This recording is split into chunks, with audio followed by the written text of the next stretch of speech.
It's 1942. The war's on.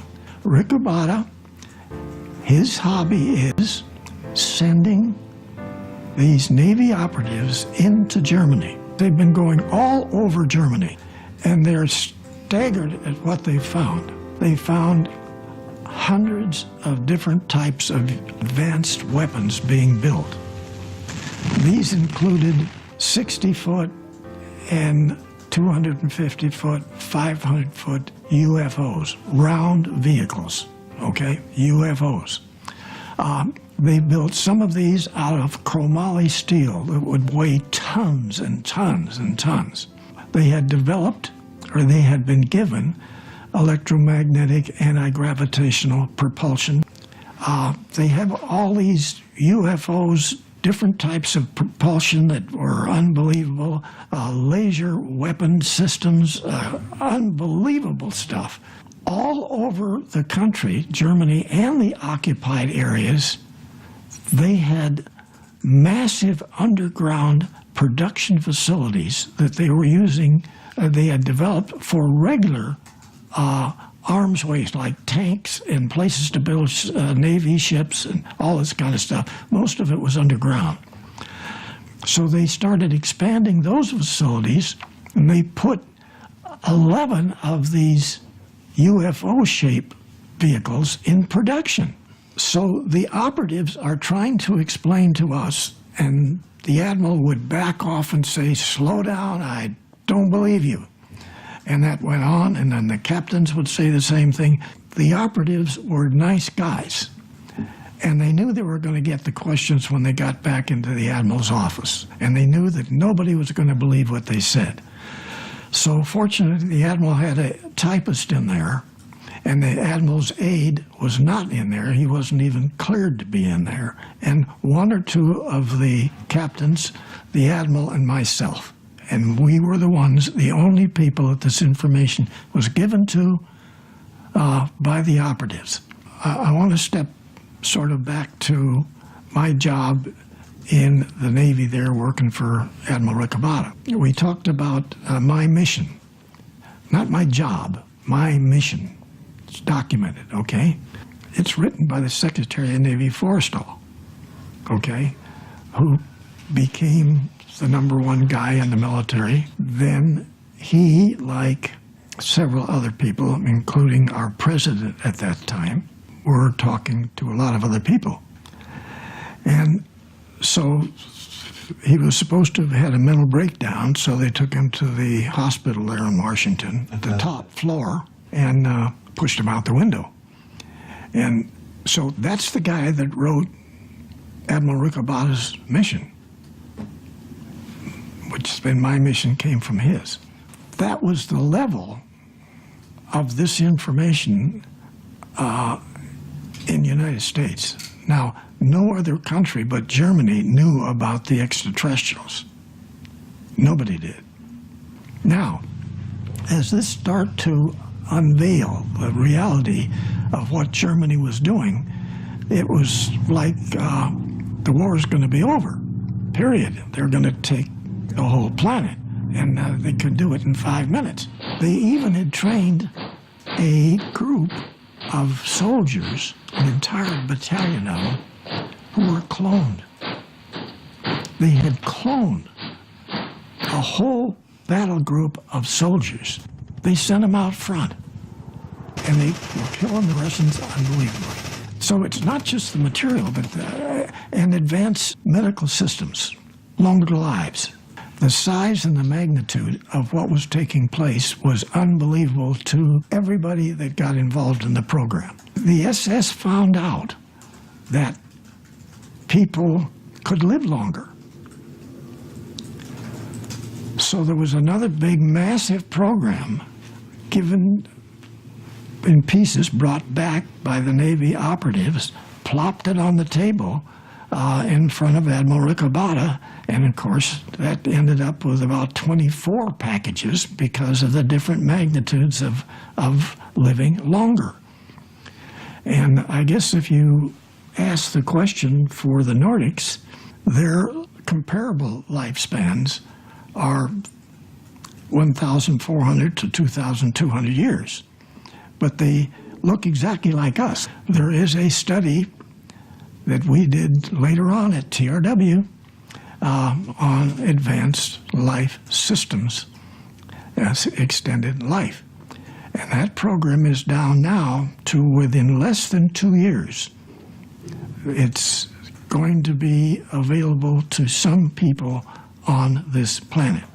The way it works, I'm very involved with it. Essentially, you take 4 aspirin over 6 months, pop them, or you get 4 shots. You immediately change. Everything is nicer. Everything is nicer, okay? What you do is you revert back to the girl's 21 and the guy's 29. Now, it takes a while for you to do this. You then stay at that time for essentially a couple of thousand years. Your brain then, which collectively we're only using 2.2% of our brain. I don't care what they're telling us. We're only using 2.2%. You get a minimum of 400% capability over what you normally had.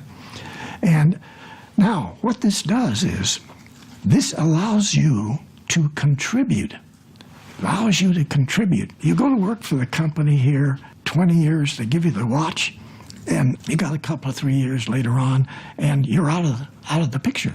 Okay, so you didn't contribute very long. All right.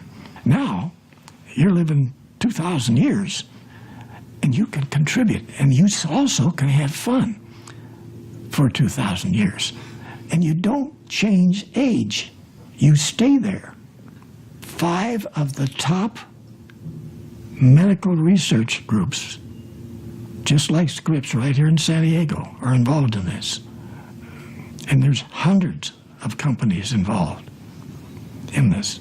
There's a whole lot out there that is being removed from our part of our life, and that we are in this position where everything that we've been taught, whether it's in the university or in medical or in any technical field, even mathematics, is baloney.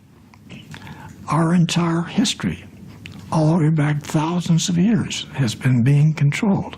We now know this. This is not something that we think could happen. We now know this.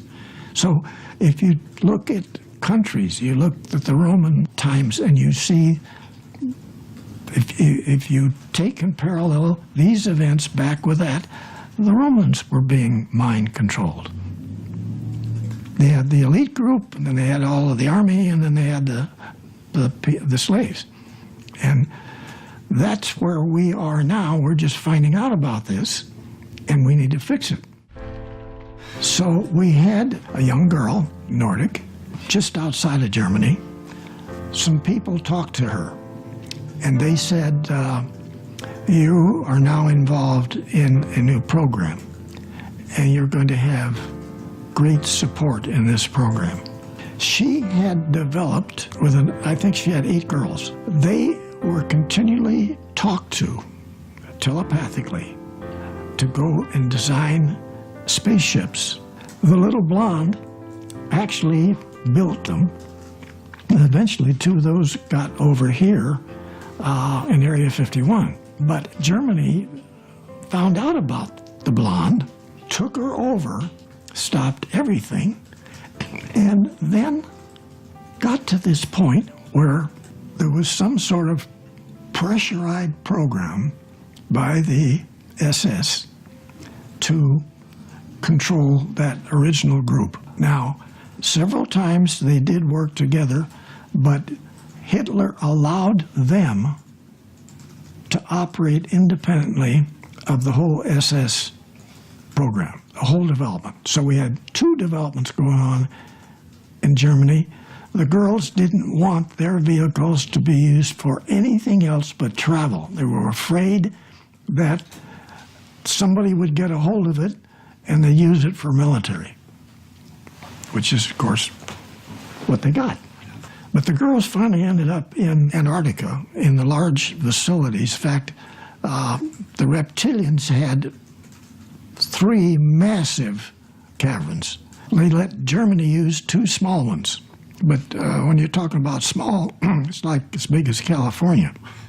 And so there's cities in both the extraterrestrial caverns and manufacturing everything that you would need on a planet. So then Hitler's group did the same thing. 4 years before the war was over, it was decided that the war could possibly be lost, but if we win it, we still need to get out of the area because the Allies are going to bomb us off of the Earth and there won't be anything here left for us. So they decided to move everything to Antarctica. Admiral Byrd, they're going to down there and they were going to take out the whole thing in 1 week. The top people in every area of the Navy, best aircraft, best ships, best weapons, everything. And 5 weeks later, things didn't look very good.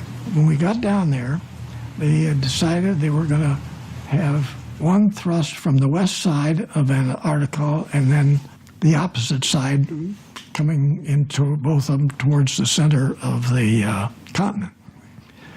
And so before we even got all the guys around, and I'm talking about big 4-engine flying boats, okay, and ships, battleships and destroyers and submarines and you name it. Before they got there, these fairly large, they were 100-foot diameter saucers, came up out of the ocean and took down everything. Now there's a misnomer on some documentations about the pictures of the photographs of some of the German UFOs. Many of the close-ups give you a real clear picture of the cross on them.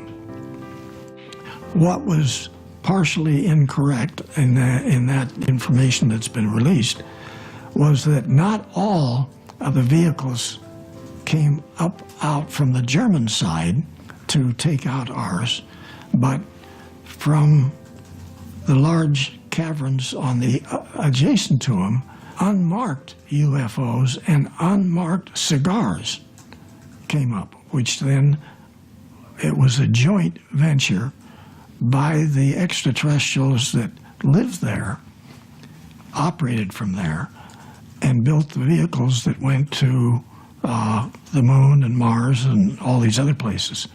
But we lost that war.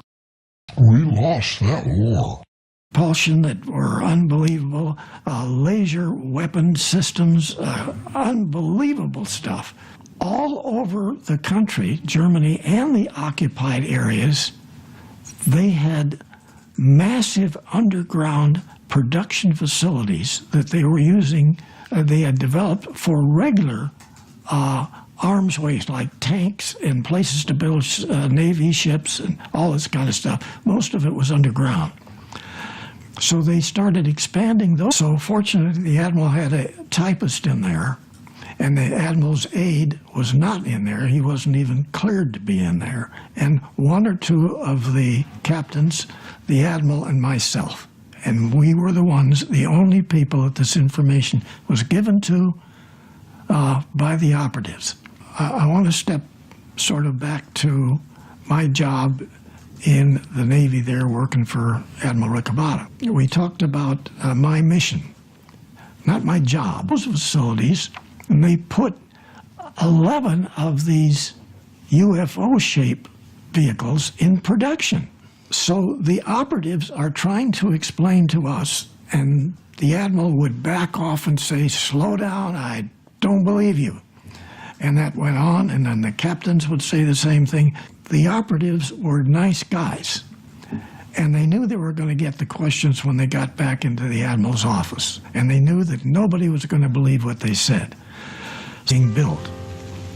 These included 60-foot and 250-foot, 500-foot UFOs, round vehicles, okay, UFOs. They built some of these out of chromoly steel that would weigh tons and tons and tons. They had developed, or they had been given, electromagnetic anti-gravitational propulsion. They have all these UFOs, different types of...